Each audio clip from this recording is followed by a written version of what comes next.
South Bay City's Council of Governments General Assembly brings the region's innovative thought leaders together to share ideas and projects and discuss important issues. The forward-looking speakers at this event come from exciting businesses specializing in aerospace manufacturing, robotics, and more. One of the reasons why we have the Council of Governments is to bring together our cities so that they can share in learning, in networking, and in creating new ideas to make the South Bay even better. The other thing I want the Council of Governments to be is a place where we can see into the future. And that's one of the things the General Assembly does. It says this is what in policing and in park and recreation and all the different fields, this is what the future is going to look like. Let's all get ready. So that is another purpose of the General Assembly, and this one is really getting us ready for a future we haven't imagined. The 22nd Annual General Assembly, titled Back to the Future, Reimagining the South Bay, featured entrepreneurs discussing important issues and how they are investing for the future. The whole goal here is to help government understand some of the big ideas that are coming that are going to have big systemic effects on society as a whole, everything from space and aerospace to transportation. We have an El Segundo-based company called Varda Space that's here today. They're basically building manufacturing facilities in space. Huge idea. And we have Beyond Meat, another El Segundo-based company. We've got Relativity Space out of Long Beach that 3D prints rockets. So we have incredible speakers, and again, it's how does government need to start thinking about what's coming ahead in the future? In panels moderated by Mayor Boyles, speakers talked about their plans for the future and how their ideas will impact society and government. The great thing about the panel is that they were bringing their private sector type work and experiences to the public officials that are here today to help us better understand the needs of those businesses as they're trying to flourish within the South Bay area. If light bulbs go off for people here, people, elected officials, staffers in governments, entrepreneurs, and light bulbs go off in terms of a new idea, a new opportunity for a city, a new challenge to be embraced, a new connection that's made, then we've accomplished our goal here today. El Segundo-based companies featured on the panels included Wavemaker Labs, ABL Space Systems, and Starburst Aerospace.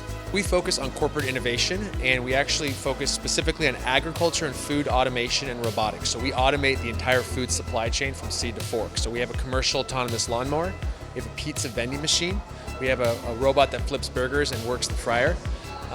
And this event I think was great for us just to network more. I think there's a wealth of connections. We are building the factory of the future, and so we're bringing in, our factories bring in software, AI, and 3D printing technology, and also robotics all together to digitize manufacturing. So we're super excited about what this means, and we actually have our first fully 3D printed rocket coming up. I think that a lot of the potential in the future lies at this intersection of public and private industry, and there isn't as much opportunity to interface with all of our government reps. And so having this moment to really speak to a room full of people who are working with all these different cities and across the state and federally is really powerful, and I think really helps pave the way for a lot of future innovation. I just really appreciated the panelists that I was there with and their perspectives and ideas and maybe obviously they have a different viewpoint of where they're coming from and the problems they're trying to solve. And so I appreciate that too, because then it gets me to start thinking about, okay, how can I bring them in to help solve my problems, or that we can have a mutual benefit. It was an informative experience for those on and off the stage. I've been to a lot of the General Assemblies with the South Bay COG. This is definitely over my 12th. I'm not even sure how many I've been to. But the topic today I found very interesting because it was outside the normal box that we work with in terms of the South Bay COG. And I like the idea of looking at innovation, looking at the way that aerospace and new innovations in technology have really created more opportunities. I was very surprised how many space-related companies are now in the South Bay. I just did not realize how much growth there had been over the last couple of years. I think it was put together very well, and it was a nice crowd. A lot of people came out. The aerospace information and 3D printing and that information, I thought that was very interesting. Attendees also learned about the proposed local travel network, an idea highlighting micro-mobility.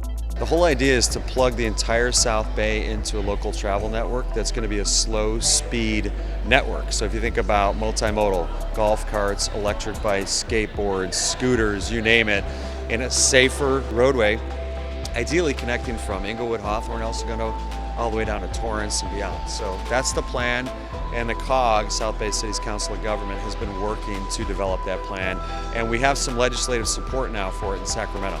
We're very excited about it, and we think that our board has voted to support it. And we think that the reason why people, we have incredible weather. The reason why people aren't using the streets is that it's not safe. They're not designated as safe. So if we can designate safe places for people to ride their bikes and ride their scooters and ride their neighborhood electric vehicles, we think it's an incredible way to ease congestion on our major streets. To the people looking ahead, the future appears promising. They're so exciting to see all of the innovation and just the boom that's going out in the space industry, and just the excitement and the energy of what we can do within space and through space to help further our way of life here on Earth. And so I get really excited to see all of the great ideas that people are having and how they're coming together. I love hearing about the diversity of solutions that people are building and the dreams that people have for the future. And I'm really excited to continue to align all of these different initiatives and really build a place that is a good place for people to come and live and work and builds a better future. I would say the future is really bright, not only in El Segundo, but in the entire South Bay. I'll give you a quick anecdote. I asked the founder of Varda Space, again, the company that is going to be doing manufacturing space, I said, Will, how did you land on El Segundo? Because he was on the East Coast, he raised a bunch of capital, and then he was going to take his concept and scale it. And he said, it was simple. I built an algorithm in LinkedIn to scrape LinkedIn for talent. Where is the highest density of highly trained engineers and PhDs, etc.? 2 locations came up, San Jose and El Segundo. So think about that. El Segundo and the South Bay competing with Silicon Valley with more or equally amount of talent, if not more so. And we have so much intellectual capital in the South Bay, so many bright, hardworking, industrial people that care about this community. So the future is absolutely bright. Through this gathering of brilliant minds exchanging their big ideas, we've gotten a glimpse of what the future may look like. Reporting from the Juanita Millender McDonald Community Center in Carson, I'm Catherine Chen for El Segundo Media.